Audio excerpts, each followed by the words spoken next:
I finally have very strong feelings for someone after an abusive relationship and being convinced I was emotionless. I, 25F, have been seeing a guy, 29M, for like 3 months. He is my boyfriend. We're exclusively dating each other. I am always very non-emotional. I was in a seriously abusive relationship, and I had been convinced that I would never feel the same lovey feelings ever again, but about a week ago my car died. I was planning on meeting my boyfriend for dinner the day the car died, and I told him I might be late because of the car, but I'd be there. The engine of my car was suddenly ticking really loud. I knew it was gonna die on the way home from work basically because of the ticking sound. I was picking up a new car from the dealer the next day, so the old car just had to make it like 12 more hours. The new car is my first nice and new car, so I was excited even with the old car about to die. I had the old car for a long time and it had a lot of miles on it. I planned to drive the old one until it died,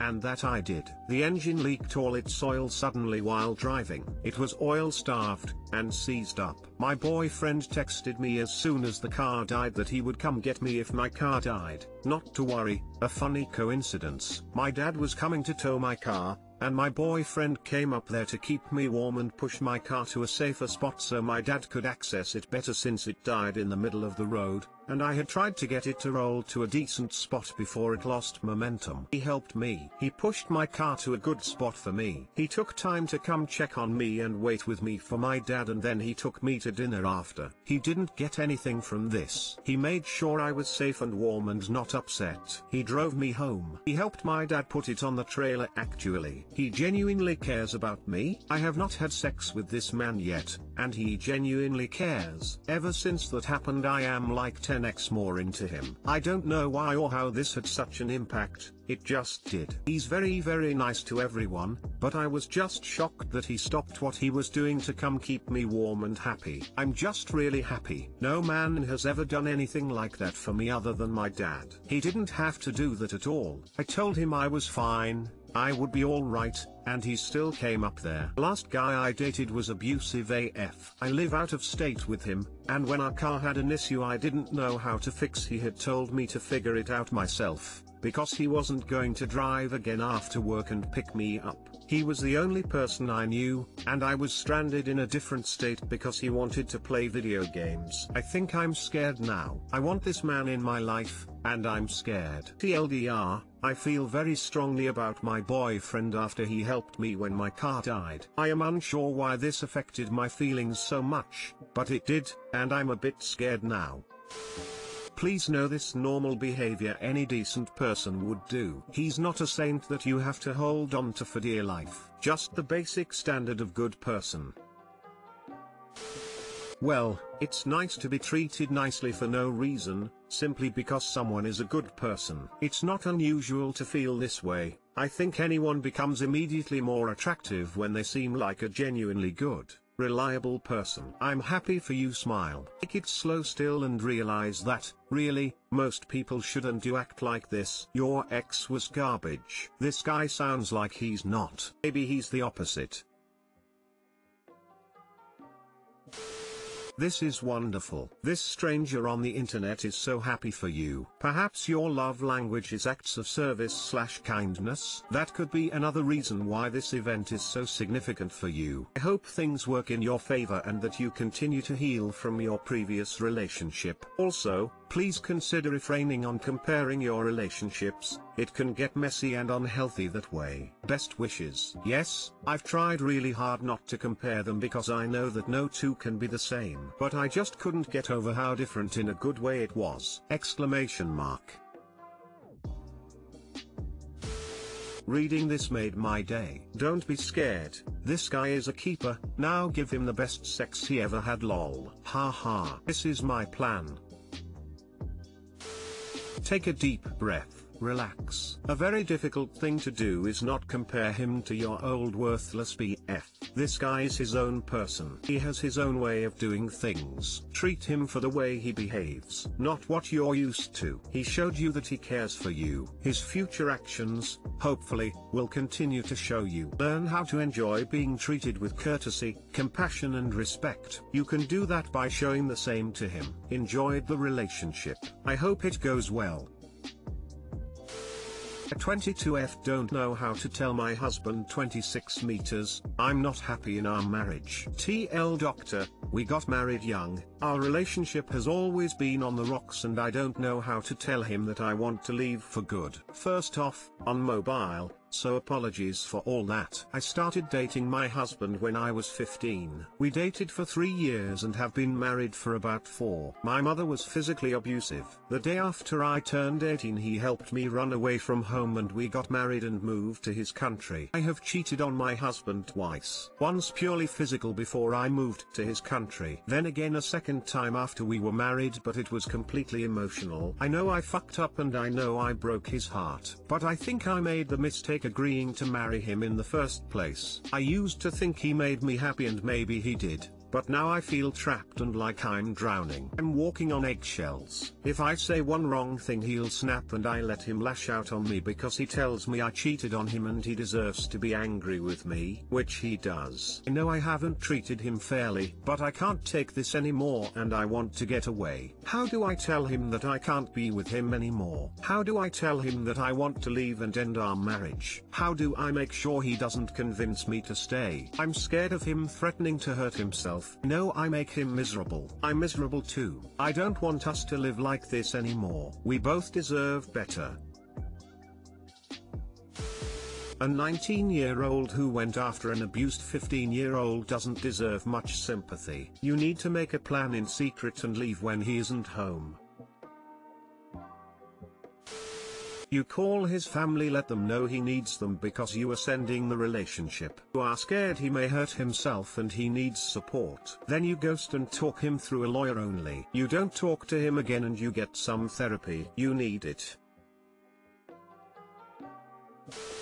As far as how do I make sure he doesn't convince me to stay, a good way to get the ball rolling is to start with hiring a lawyer. It'll be a lot easier to stick to your decision once you've already spoken with a divorce attorney and learned what to expect as far as logistics. It'll feel more final once that's checked off the to-do list. Once you have an attorney, you can tell your husband that you're leaving the marriage, that you're not happy, that it's not negotiable. This marriage is ending and it only takes one person to decide that it's over. Hopefully he accepts this quickly and doesn't decide to punish you further by dragging things out. Either way, you'll be prepared.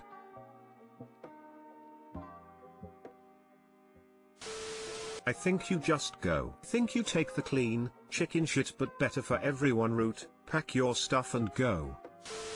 It sounds like the problems you have might follow you to wherever you go. So before you leave, maybe you should have a plan for what happens next. A stable living situation. Perhaps friends, job, a place to stay or family. I would tell him either face to face somewhere that you can leave, possibly with a friend waiting nearby or present, or handwrite a letter, writing that you will call him after a few days. If you are afraid to be near him physically, it sounds tough. Hope you find a good solution. Thinking of leaving my alcoholic partner who lives like the Unabomber.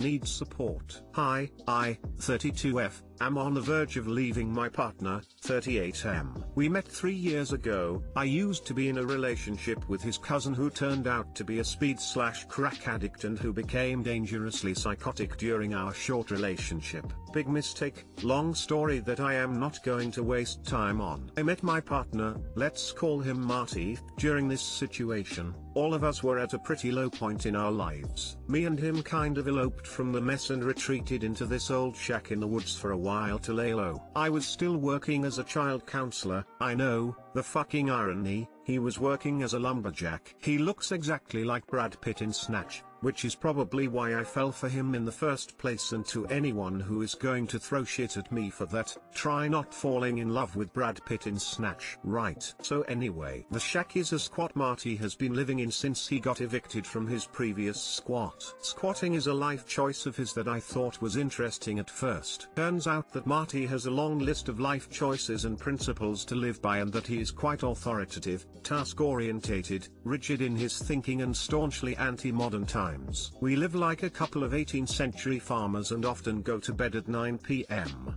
because there is nothing else to do apart from drinking. We have no internet, no TV, no running water, no inside toilet. We spend our days walking and looking for mushrooms, for birds, cooking stews and following a rigid routine of all sorts of stuff. Chopping wood, cleaning, driving to organic shops, etc. His one big vice is alcohol. I knew he had a problem when we met. Told him I knew and that I thought it was something he really needed to seek help for. He never looked for help. He drinks every day, from lunchtime to late at night. Sometimes a 4 to 5 Trappist beers will do the trick. Mostly it's that plus half a bottle of wine, some shots of whiskey. He becomes jolly and relaxed, and I admit, I am in a way relieved when he relaxes. Sometimes he drinks himself blackout drunk and becomes uncontrollably antagonistic and aggressive. He has frightened me a few times, so I feel I have lost a certain trust. I have had countless conversations about him and his drinking and how it affects everyone around him. I constantly tried to convince him to seek help. Fast forward, I quit my job in January of this year right before the pandemic. Too much back and forth going, not being able to combine living in a dark shack with being a healthcare professional. In that time I have become an enabler, a subordinate little lady driver to drive him back home when he's been drinking. He constantly corrects everything I do and blames me indirectly for every little thing that goes wrong in the day. I have a stomachache because we bought that blanket you liked and it was too warm and I had to lie on the side of the bed and didn't sleep properly and you did, and now I have a stomachache, etc. I have a hard time going against him and I often start crying when I confront someone with the fact that they are angering or hurting me, which is why I often go quiet and just do as I am told. This comes from my childhood, which was very unsafe and emotionally neglectful. A month or two ago, Marty stayed out drinking during a hot day while I was out with my brother who is clinically depressed. I went for a swim with my brother, which I had been pushing back because I was always busy with stuff for Marty. Me and my brother came back home and I got a phone call from the guy Marty was with to say Marty had taken a wrong dive in his dad's pool and couldn't move anymore. He asked for me to drive down to come check. I drove down, wondering why the hell they hadn't called an ambulance yet. As I arrive I see Marty was trying to get up, saying he was gonna walk it off. He was regaining some sensation in his legs. I yelled at him to keep still but he wouldn't listen. He never listens to me and he was drunk. He flat out refused an ambulance. I shouted at him until I got him moved into my car. Extremely dumb of me. Luckily, I got him to the nearest hospital where they were able to operate him. Doctors said he avoided being in one of those Stephen Hawking chairs by the breadth of a hair. He recovered completely and is walking around, with a plastic collar. He spent weeks in the hospital. It was really hard on all of his loved ones, especially now during the pandemic. I thought this would be the catharsis he needed. At first he really seemed to be ready for a life change, started apologizing for being such a hard ass, being so obsessed with his daily routine. Said he was gonna make some big changes in his life. Nothing happened. All that changed is, I am now officially the only driver. He can't drive for 6 months, and I have to drive him to the physiotherapist 3 times a week, plus facilitate the lifestyle. Chop wood, get water, tend to the vegetable garden, go for long walks with the dogs, drive around all the shops he likes, to get the specific groceries, as he is one of those people that never goes out to a restaurant and only enjoys his hearty home cooking. Anyway, the other day I told him I had had it with his fucking routine, the drinking, the attitude. I said I wanted to leave. He started coming up with quick fix solutions. If you had a job again, you wouldn't be bored, you wouldn't have to take part in my routine, or I can rearrange the physio so I can take the bus. The bus would take 2 hours back and forth. He knows it's not possible. Anyway, he apologized for being a manipulative, dismissive, authoritarian asshole too. He knows he is being an asshole. The drinking, he says, he can try keep under control, but he doesn't want help. I left today. I miss him now that I lie in bed. I miss his smell. I don't know what I should do. TL, doctor, partner and I live in a shack in the woods without any mod cons. Partner drinks like a bastard, broke his neck while drunk, hasn't changed his approach to life since. Wondering if I should stay, find a job, or get the fuck out.